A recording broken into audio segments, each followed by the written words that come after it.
नमस्कार दोस्तों, स्वागत है आपका हमारे YouTube चैनल पर। आज हम साबुन और अपमार्जक के बारे में बातें करेंगे। साबुन क्या होता है, साबुन किस चीज़ से बनता है, साबुन में झाग किस चीज़ के कारण होते हैं और साबुन सफाई कैसे करता है, इन सब चीज़ों के बारे में बात करेंगे। क्या साबुन चर्बी से बनता है, फैट या वसा, या मांस से बनता है, विभिन्न प्रकार के जानवरों की जो चर्बी होती है उससे बनता है या नहीं बनता, इन सब के बारे में बात करेंगे। क्या आप जो सोप साबुन काम में ले रहे हो वो एक कार्बिनॉल सोप है या कोई टॉयलेट सोप है उसका यूज़ कर रहे हो? कौन सी साबुन में कौन कौन से लक्षण है, त्वचा के लिए कौन सी साबुन काम में ली जानी चाहिए और टॉयलेट के लिए कौन सी साबुन काम में ली जानी चाहिए, नहाने के लिए कौन सी साबुन काम में ली जानी चाहिए, और साबुन के जो इंग्रेडिएंट्स हैं वो क्या होने चाहिए, क्या क्या साबुन के गुण होने चाहिए, इन सब के बारे में बात करेंगे। कुछ साबुन के अंदर जो मटेरियल काम में लिया जाता है वो इस प्रकार का लिया जाता है जो हमारे लिए या हमारे शरीर के लिए हानिकारक होता है, लेकिन उन चीज़ों के बारे में हमें पता नहीं होता। तो उन सब के बारे में हम बात करने वाले हैं। शुरू करते हैं, साबुन होता क्या है। साबुन रियल में वसीय पदार्थों से बनता है, वसीय अम्लों से बनता है। तो अपना आज का टॉपिक रहेगा साबुन और डिटर्जेंट। बात करते हैं साबुन के बारे में और अपमार्जक के बारे में। साबुन और अपमार्जक, डिटर्जेंट।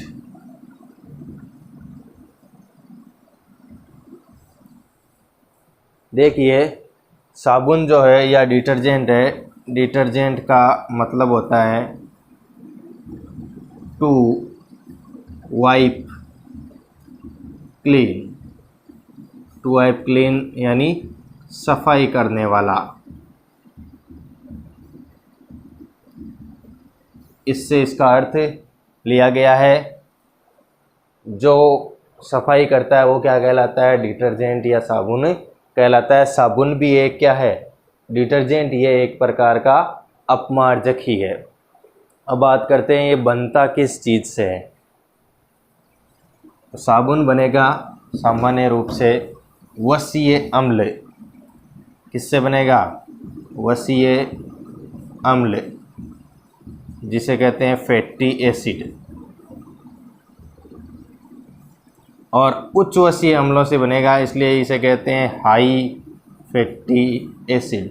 अब देखिए, ये जो वसीय अम्ल है वो किन से प्राप्त किए जाते हैं? वसा यानी फैट। अब कुछ साबुन ऐसे होते हैं जो वनस्पति तेल और वनस्पति घी से उनकी वसा प्राप्त की जाती है। वनस्पतियों के तेल और वनस्पतियों के घी। कुछ वनस्पतियां जैसे सोयाबीन है जिनसे तेल निकाला जाता है, सोयाबीन है, जैतून है, अरंडी है, खली के अंदर जिस प्रकार के जो पदार्थ काम में लिए जाते हैं जैसे कपास है, तो इनसे जो तेल निकाला जाता है, मूंगफली है, इनके तेल काम में लिए जाते हैं वसा के लिए। और कुछ साबुनों के अंदर जो जानवरों की चर्बी है उसको वसीय अम्ल के रूप में काम में लिया जाता है। तो उच्च वसीय अम्ल काम में लिए जाते हैं, और उच्च वसीय अम्लों के साथ में काम में लिया जाता है कास्टिक सोडा या caustic potash. NaOH sodium hydroxide को कास्टिक सोडा कहते हैं, KOH को कास्टिक पोटास कहते हैं। ये काम में लिया जाता है साबुन बनाने के लिए। वसा के रूप में कुछ भी काम में लिया जा सकता है, इसका कोई कंफर्म नहीं है कि अगली कंपनी किस रूप में काम में ले रही है। अब बात करते हैं कि उच्च वसीय अम्ल होते हैं कौन से हैं, कौन कौन से उच्च वसीय अम्ल होते हैं। उच्च वसीय अम्लों में कार्बन की संख्या 12 से लेके और सामान्य रूप से 18 तक, 20 तक और 22 तक हो सकती है। उच्च वसीय अम्लों में कार्बन की संख्या कितनी हो सकती है? कार्बन 12 से लेके 22 तक हो सकती है। ठीक है, ये कार्बन की संख्या है। और हम इसमें काम में लेंगे हाइड्रोकार्बन। क्या काम में लेंगे? हाइड्रोकार्बन होते हैं, और हाइड्रोकार्बन के क्या होते हैं? वसीय अम्ल बने हुए, हाइड्रोकार्बन से बने हुए वसीय अम्ल, उच्च वसीय अम्ल होंगे तो कार्बन की श्रृंखला भी क्या होगी, लंबी। अगर हम परिभाषा की बात करें कि साबुन की परिभाषा क्या होती है, तो साबुन क्या होते हैं, साबुन उच्च वसीय अम्लों के, उच्च वसीय अम्लों के सोडियम और पोटेशियम,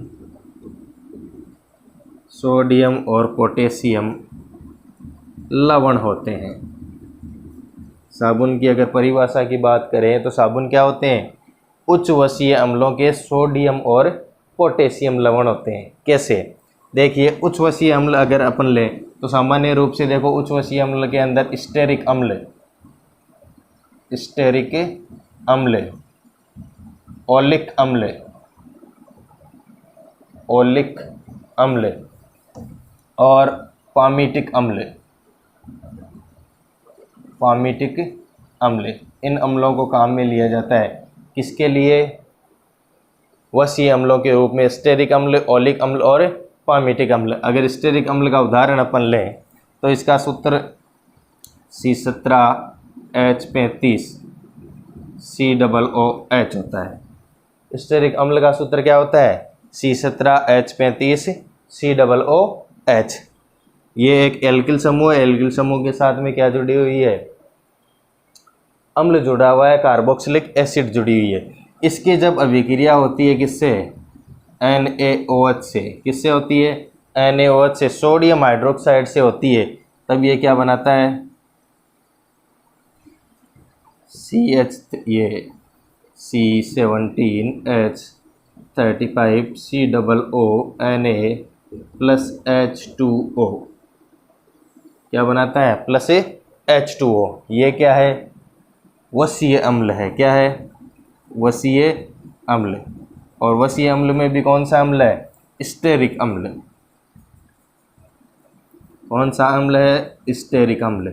और स्टेरिक अम्ल की अभिक्रिया हम किससे करवा रहे हैं, सोडियम हाइड्रोक्साइड, सोडियम हाइड्रोक्साइड से हम अभिक्रिया करा रहे हैं और बनेगा सोडियम स्टीयरेट, सोडियम स्टीयरेट। ये क्या बन रहा है, सोडियम स्टीयरेट बन रहा है, जो एक प्रकार का क्या है, साबुन है। यही क्या है, साबुन। साबुन का सूत्र यही है, ठीक है। साथ में यहाँ पे क्या बन रहा है, जल बन रहा है।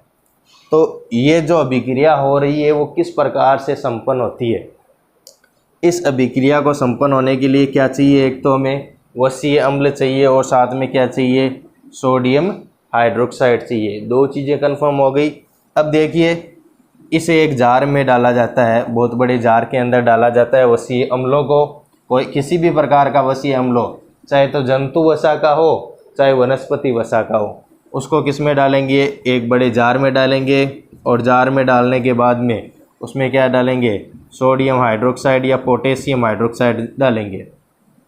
सोडियम हाइड्रोक्साइड डाल के और इसे क्या करेंगे, गर्म करेंगे। क्या करेंगे, इसे गर्म करेंगे। क्या करेंगे, गर्म। ये भी लगातार 8 से 10 घंटे तक, 8 से 10 घंटे तक लगातार गर्म करेंगे। और गर्म करने के बाद में जब इससे साबुन बननी स्टार्ट हो जाएगी, साबुन बननी स्टार्ट हो जाएगी, तब इसके अंदर क्या डालेंगे, साबुन बननी जब इसके अंदर स्टार्ट हो जाएगी तब इसमें हम क्या डालेंगे, NaCl, नमक डालेंगे। क्या डालेंगे, नमक। और नमक डालेंगे तो नमक डालने पे नीचे इसमें क्या जम जाएगा, ग्लिसरॉल जम जाएगा। नीचे क्या जम जाएगा, ग्लिसरॉल जम जाएगा। और ग्लिसरॉल के रूप में बाहर ग्लिसरॉल निकल जाएगा। और ऊपर हमें क्या प्राप्त हो जाएगी, यहाँ पे साबुन प्राप्त हो जाएगी। ऊपर साबुन प्राप्त हो गई, नीचे क्या निकल गया, ग्लिसरॉल निकल गया। ठीक है। अब देखिए दूसरी चीज़,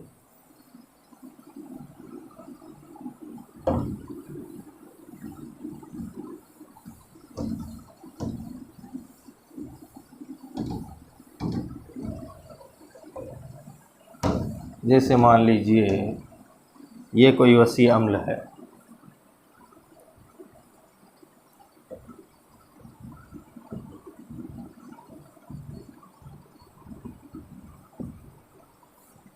ये कोई सामान्य सा क्या है, वसीय अम्ल है, फैटी एसिड है। इसकी अगर अभिक्रिया कराएं,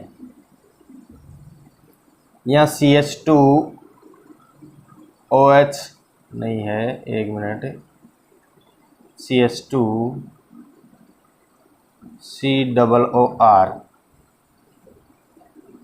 CHCOOR,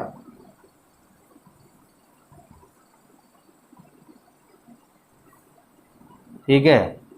ये भी अपन ने जो फैटी एसिड लिया था उसी प्रकार का फैटी एसिड है, यहाँ R समूह जुड़ा हुआ है, ठीक है। उसको हमने डायरेक्टली सूत्र लिख लिया था, यहाँ पे अपन ग्लिसरॉल बनाएंगे इससे।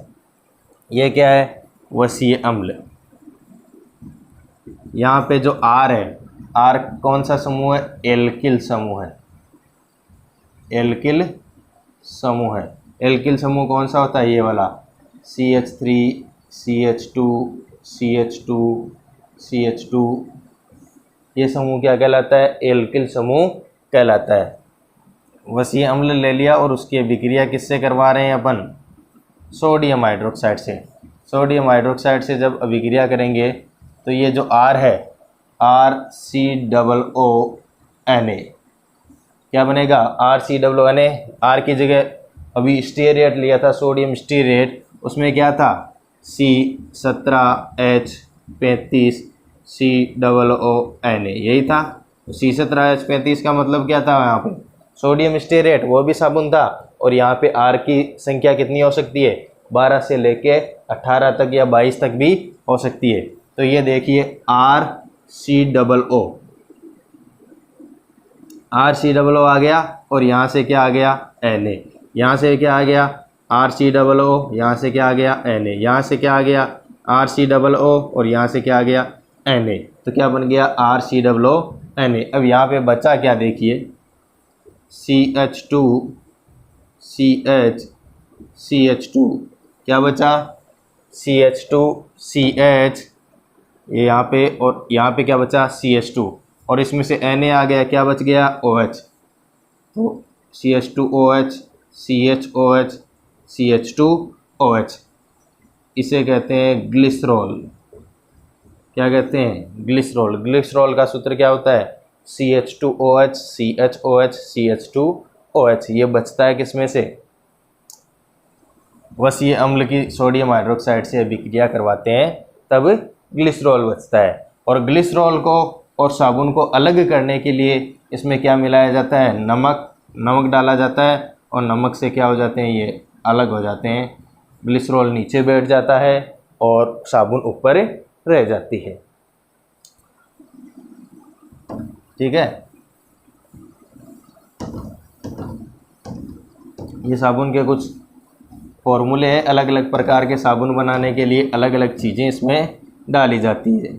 अलग अलग साबुन बनाने के लिए अलग अलग चीज़ें डाली जाती है। अब देखिए अपन ने एक काम में लिया है यहाँ पे NaOH, और एक में बता रहा हूँ काम में लेते हैं KOH। NaOH यानी सोडियम हाइड्रोक्साइड, KOH यानी पोटेशियम हाइड्रोक्साइड। जो कपड़े धोने का साबुन होता है, कपड़े धोने का साबुन, और कुछ नहाने के साबुन, उसमें भी सोडियम हाइड्रोक्साइड काम में लिया जाता है। और पोटेशियम हाइड्रोक्साइड ज़्यादातर नहाने के साबुन, जो मृदु साबुन होते हैं, मृदु यानी कोमल, जैसे शैम्पू, इसके अलावा जो शेविंग क्रीम होती है,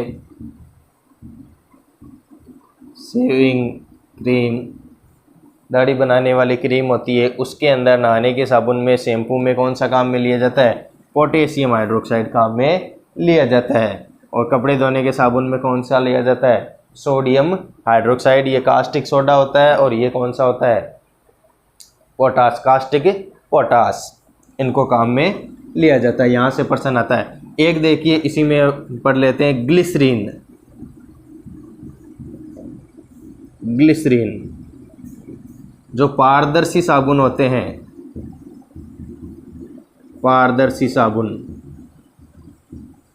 पारदर्शी साबुन बनाने के अंदर ग्लिसरीन का उपयोग किया जाता है। जैसे साबुन आती है पियर्स, पियर्स साबुन में क्या मिलाया हुआ होता है, ग्लिसरीन मिलाया हुआ होता है पारदर्शी साबुन बनाने में। इसके अलावा कुछ पारदर्शी साबुन में एल्कोहल भी मिलाते हैं। अब देखिए, एक त्वचा के जो रोग हैं, त्वचा के रोग से संबंधित जो साबुन है उन साबुनों में मिलाया जाता है सल्फर। क्या मिलाया जाता है? सल्फर। इसके अलावा जो सुगंध के लिए या गंध के लिए और कुछ त्वचा के फायदों के लिए साबुनों के अंदर मिलाया जाता है चंदन, किसी विशेष प्रकार की क्रीम, नीम, एलोवेरा आदि चीज़ें भी साबुन के अंदर मिलाई जाती है, सुगंध के लिए भी और त्वचा के लिए फायदे के लिए भी। तुलसी, ठीक है, ये सब चीज़ें भी साबुन के अंदर मिलाई जाती है। अब देखते हैं साबुन कितने प्रकार के होते हैं। प्रकार की अपन बात करें, नहाने के साबुन या जो काम में ले रहे हैं आजकल यूज़ में साबुन, वो कितने प्रकार के होते हैं। तो पहला साबुन होता है कार्बिनॉल साबुन, ठीक है। दूसरा साबुन होता है टॉयलेट सोप। तीसरा साबुन होता है बाथिंग सोप, या जिसे अपन कहते हैं नहाने का साबुन। अब देखिए, इन साबुनों को पहचानेंगे कैसे कि हम जो साबुन काम में ले रहे हैं वो कौन सा है, इसकी पहचान कैसे करेंगे कि कहीं हम टॉयलेट सोप तो काम में नहीं ले रहे, कहीं हम कार्बिनॉल सोप काम में ले रहे हैं, या बाथिंग सोप ही जो नहाने का साबुन है वही काम में ले रहे हैं। इन सब का पता कैसे लगाएंगे? देखिए, साबुन का पता लगाने के अंदर उसके अंदर आती है TFM रेट। कौन सी रेट आती है? TFM का मतलब होता है टोटल फैटी मटेरियल। अगर किसी साबुन का TFM जितना ज़्यादा होगा, TFM की रेट जितनी ज़्यादा होगी वह साबुन उतना ही अच्छा होगा। टोटल फैटी मटेरियल की मात्रा जितनी ज़्यादा होगी साबुन उतना ही ज़्यादा अच्छा होगा। अब देखिए, कार्बिनॉल साबुन होती है, उनका जो टोटल फैटी मटेरियल होता है उसमें 50 से 60%। टॉयलेट सोप जो होता है उसमें होता है 60 से 75%, और बाथिंग सोप में आता है 76% से अधिक। आप जो साबुन खरीद रहे हो उसके ऊपर TFM लिखा हुआ है, रेट लिखी हुई है, TFM कितना है, टोटल फैटी मटेरियल कितना है। मैंने कुछ साबुनों के बारे में जानकारी प्राप्त की, उनकी TFM रेट देखी। जैसे हमारे यहाँ धड़ल्ले से बिकने वाले साबुन जैसे लाइफबॉय, डिटॉल, ये साबुन किस प्रकार के?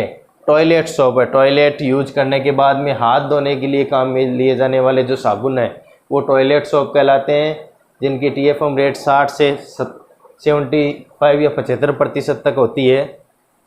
जो लाइफबॉय और डिटॉल साबुन है उनकी TFM रेट कितनी है? 60। वो एक प्रकार के टॉयलेट सोप है। आप भी अपने साबुन की TFM रेट देख सकते हैं। हमारे यहाँ जो कुछ बाथिंग सोप इंडिया में बहुत कम बनते हैं, कार्बिनॉल सोप और टॉयलेट सोप का यूज ज़्यादा हो रहा है, जिसके बारे में हमें पता भी नहीं है। बाथिंग सोप के अंदर भी मैंने कुछ साबुन देखे थे, जैसे निरमा, डव, वो बाथिंग सोप थे। तो आप अपने साबुन की TFM रेट है वो देख सकते हैं, टोटल फैटी मटेरियल उसके अंदर कितना यूज में लिया जा रहा है। अगर उसमें 76 से ज़्यादा है इसका मतलब वो बाथिंग सोप है। और ये जो कार्बिनॉल सोप है, ये जो जानवर होते हैं, जंतु होते हैं, उन जानवरों या जंतुओं को नहलाने के काम में लिए जाते हैं। इसी के साथ कुछ जीवाणुओं और रोगाणुओं को मारने के लिए कार्बिनॉल सोप का यूज किया जाता है। अगर बाथिंग सोप है तो बाथिंग सोप का जो TFM रेट है वो 76% से अधिक होगा। ये आप चेक कर सकते हो अपने साबुन के अंदर।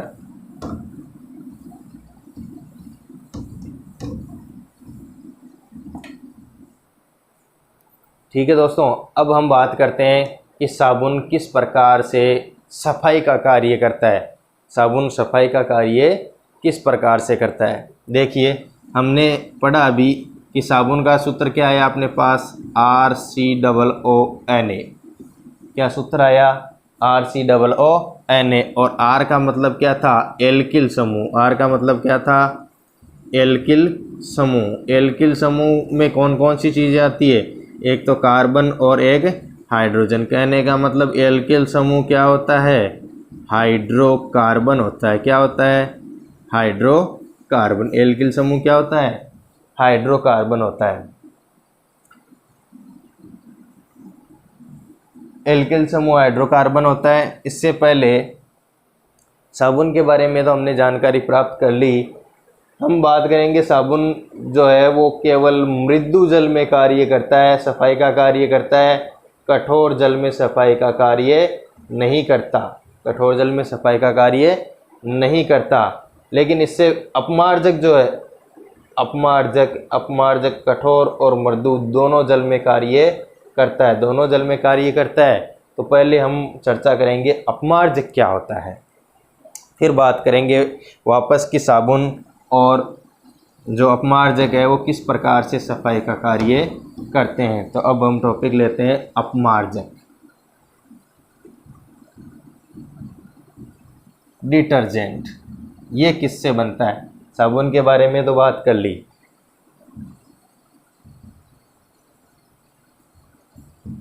अगर बात करें साबुन ये डिटर्जेंट की परिभाषा के बारे में, तो कि होते क्या है डिटर्जेंट, परिभाषा क्या होती है इनकी, एक प्रकार से होते क्या है।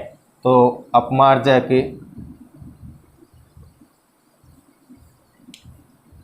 होते हैं sodium alkyl sulphate, sodium alkyl sulphate या सोडियम बेंजीन एल्किल सल्फोनेट। क्या होते हैं साबुन, ये अपमार्जक, अपमार्जक होते हैं सोडियम एल्किल सल्फेट या sodium benzene alkyl sulphonate. Sodium का सूत्र हमें पता है क्या होता है, Na। एल्किल के लिए क्या ले सकते हैं अपन, R ले सकते हैं। सल्फेट के लिए क्या होता है, SO4। सूत्र लिख लो सोडियम एल्किल सल्फोनेट का, RSO4Na। क्या लिख सकते हैं अपन, RSO4Na। SO4 को अपन ऐसे भी लिख सकते हैं, SO3 और O। SO3 और O क्या होता है, SO4 ही होता है। तो इसे अपन ऐसे लिख सकते हैं, ROSO3Na। क्योंकि SO3 पे माइनस चिन्ह होता है, SO4 पे क्या, Na पे क्या होता है, प्लस। तो प्लस और माइनस के साइन दर्शाने के लिए अपन ROSO3 Na प्लस लिख सकते हैं। इसी प्रकार सूत्र लिखते हैं सोडियम बेंजीन एल्किल सल्फोनेट का। सोडियम ये आ गया R, बेंजीन का सूत्र अगर लिखें तो C6H5 और सल्फोनेट का SO3Na। ये किसका सूत्र है, sodium benzene alkyl sulphonate. R आ गया एल्किल का, ये आ गया बेंजीन के लिए, ये आ गया सल्फोनेट के लिए, ये आ गया Na सोडियम के लिए। तो अपमार्जक क्या होते हैं, या तो सोडियम एल्किल सल्फेट होते हैं या क्या होते हैं, सोडियम बेंजीन एल्किल सल्फोनेट होते हैं। देखिए,